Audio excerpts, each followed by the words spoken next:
तर संतोष चिकोड यांनी गेली 4 पक्ष बदललेत। पहिला जनस्वराचा प्रवास केला, नंतर ते राष्ट्रवादीमध्ये आले, नंतर ते मनसेमध्ये गेले।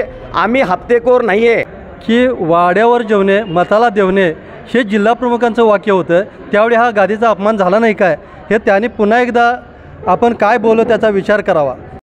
नेसरीच्या महायुतीच्या सभेत संजय मंडलिक यांनी केलेल्या वक्तव्यावर सध्या आरोप प्रत्यारोप होत आहेत।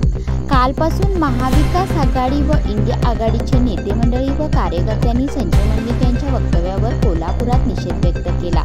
तर आज गडिंग्लजमध्ये देखील इंडिया आघाडीच्या कार्यकर्त्यांनी संजय मंडलिक यांच्या वक्तव्यावर निषेध व्यक्त केला। आणि याच्या प्रत्युत्तरासाठी गडिंग्लज एकनाथ शिंदे शिवसेनेच्या गडिंग्लज तालुक्यातील काही प्रमुख मंडळींनी कोल्हापूर लाईव्हशी संपर्क साधला व ह्यावर सविस्तर माहिती दिली।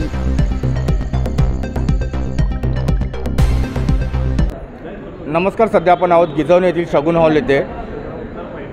महायुतीचे उमेदवार संजय मंडलिक यांच्या प्रचारात आज भाजपतर्फे कार्यकर्त्यांचा भव्य असा मेळावा येथे आयोजित करण्यात आलेला आहे।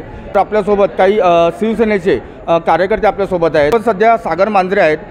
सागर, कशा प्रकारे संजय दादा मंडलिक यांना प्रचारार्थ प्रतिसाद भेटत आहे आणि काय सांगाल याबद्दल? संजय मंडलिक साहेबांना जो प्रचारात प्रतिसाद एकदम उत्तम प्रकारे भेटत आहे, कारण की मागच्या वेळा 5 वर्ष त्यांनी खासदार झाले। भाजप शिवसेना आणि मंडलिकांच्यावर प्रेम करणाऱ्या सर्व कार्यकर्त्यांनी तळागाळातील कार्यकर्त्यांनी हाडाची काढं करून त्यांना 5 वर्ष खासदार केलं होतं। आणि ह्या इलेक्शनमध्ये सुद्धा भाजप शिवसेना राष्ट्रवादी सर्वच मित्रपक्षाचे जे कार्यकर्ते आहेत हे अगदी उत्साहामध्ये त्यांचा प्रचार करत आहेत। प्रत्येक नेते मंडळी प्रचार करत आहेत, त्यामुळे विजय हा संजय दादांचा नक्की आहे हे मी ठामपणे सांगू शकतो। पण सागरदा, सध्या परवा नेसरीमध्ये झालेल्या सभेमध्ये संजयदादा मंडलिक यांनी केलेल्या वक्तव्याविरोधात कोल्हापुरात देखील काल निदर्शने करण्यात आले। आज गडिंग्लज महाविकास आघाडीतर्फे देखील इथे निषेध करण्यात आलेला आहे। काय सांगाल याच्या संजयदादा मंडलिकांनी जे वक्तव्य केले त्याच्यानंतर जो हर ठिकाणी निषेध करण्यात आला त्याबद्दल काय सांगाल? बघा, आपल्या न्यूज चॅनलच्या माध्यमातून दुपारी आम्ही तुमची बातमी बघितली। खरोखरच मूर्खपणाचा कळस आहे। म्हणजे ज्यांनी जी स्टेटमेंट केली ते गडिंग्लज शहर अध्यक्ष उबाटा गटाचे संतोष चिकोडी यांनी एक खालच्या पातळीवर जाऊन टीका केली। बघा, जर एक माझ्याकडे आता व्हॉट्सअपवरती आहे, मी तुम्हाला पाहिजे तर त्याचं पत्रक त्यांना काढून घरपोच करीन। ही बातमी 28 ऑक्टोबर 2020ला ही प्रसिद्ध झाली होती पुढारी पेपरमध्ये। कारण की त्याच्यामध्ये असं लिहिलं होतं की शाही दसरा मेळावा कॅन्सल का झाला, त्याचा संदर्भ सगळा इतिहास आजवरचा त्या पत्रकाराने मांडला। म्हणजे देशाचा 4था आधारस्तंभ पत्रकार 20 वर्ष बंद होता, आम्ही देशाचा 4था आधारस्तंभ ह्या पत्रकारांना मानतो। मग हे जे पत्रकारांनी लिहिलं आहे, हे जे पत्रकारांनी लिहिलेलं आहे हे काय सत्य लिहिलेलं आहे। आणि जो दत्तक पत्राचा जो विषय संजयदाने मांडला तो अगदी योग्यरित्या ह्या पत्राचा आधारच घेऊन मांडला आहे असं मला वाटतं। आणि ज्यांनी जे बोललं आणि त्यांनी दुसरा मुद्दा काल तुमच्या न्यूज चॅनलच्या माध्यमातून आम्हाला कळाला की त्यांनी संजयदादा मंडलिकांना गद्दार म्हटले।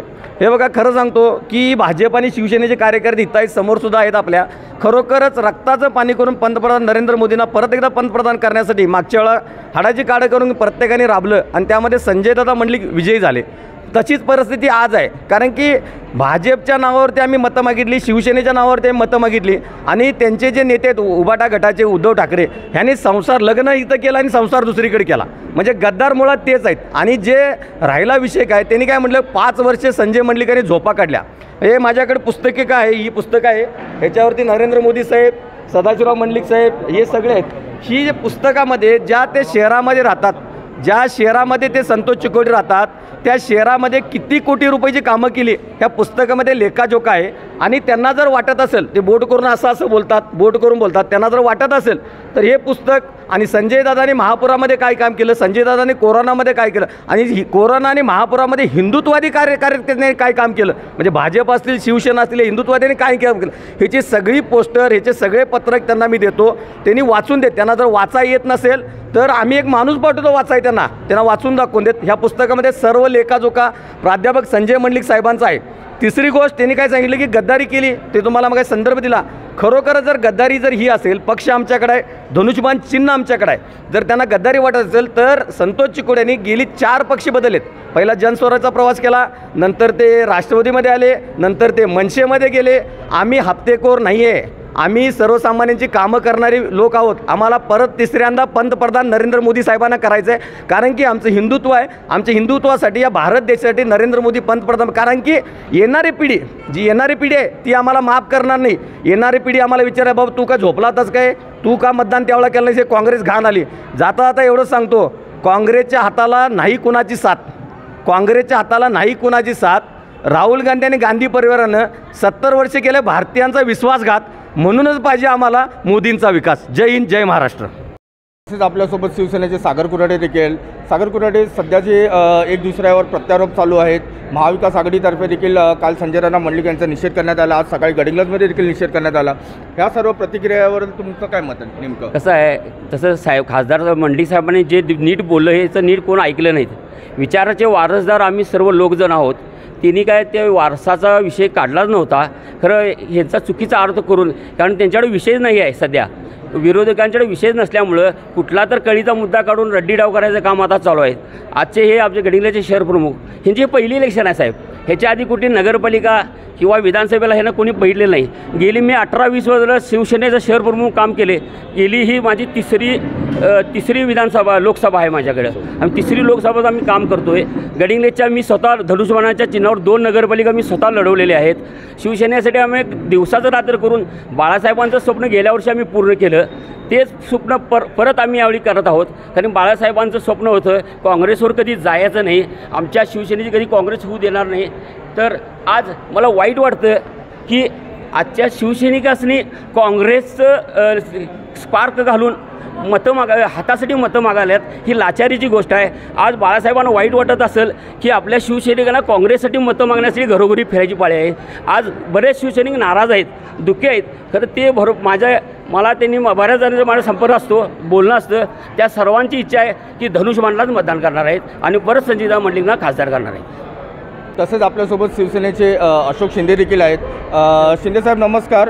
काल विजय देवणींनी देखील कोल्हापुरात पत्रकार परिषदेमध्ये बोलले होतं की संजय मंडलिकांच्या वक्तव्यावर निषेध केलेला होता. तसेच संजय मंडलिकांनी बिंदू चौकात येऊन हे सगळं स्पष्टपणे मांडावं अथवा माफी मागावी. ह्यावर तुमचं काय मत आहे? मला ॲक्च्युली कुणाला दुखवायचं नाही, पण काय आहे की वाड्यावर जेवणे मताला देवणे हे जिल्हाप्रमुखांचं वाक्य होतं. त्यावेळी हा गादीचा अपमान झाला नाही काय, हे त्यांनी पुन्हा एकदा आपण काय बोललो त्याचा विचार करावा. हा झाला प्रश्न देवणेंचा. खऱ्या अर्थाने आपल्या बाळासाहेब ठाकरेंचं स्वप्न होतं की काँग्रेसला गाडायचं, काँग्रेसला कधी साथ द्यायची नाही. पण अशा वेळेमध्ये जर आमचे हे उभाटाचे शिवसैनिक काँग्रेसला साथ देत असतील तर ते खऱ्या अर्थाने ते गद्दार आहेत.